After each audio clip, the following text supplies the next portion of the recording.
দেশের হলে বইছে ভারতীয় সিনেমার হাওয়া। গত সপ্তাহেই মুক্তি পেয়েছে রণবীর কাপুরের অ্যানিমেল। এবার জানা গেল আগামী শুক্রবার মুক্তি পাবে টলিউড সুপারস্টার জিৎ অভিনীত মানুষ।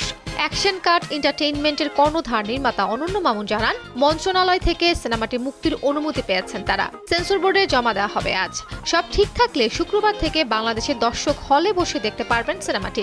মানুষ সিনেমায় জিতের সঙ্গে একটি বিশেষ চরিত্রে অভিনয় করেছেন বাংলাদেশের বিদ্যাসেন হামিম, পরিচালনা করেছেন বাংলাদেশের সঞ্জয় সমদ্দার। এই সিনেমা দিয়ে বড় পর্দায় পরিচালক হিসেবে অভিষেক তার। গত 24 ডিসেম্বর ভারতে মুক্তি পেয়েছিল মানুষ।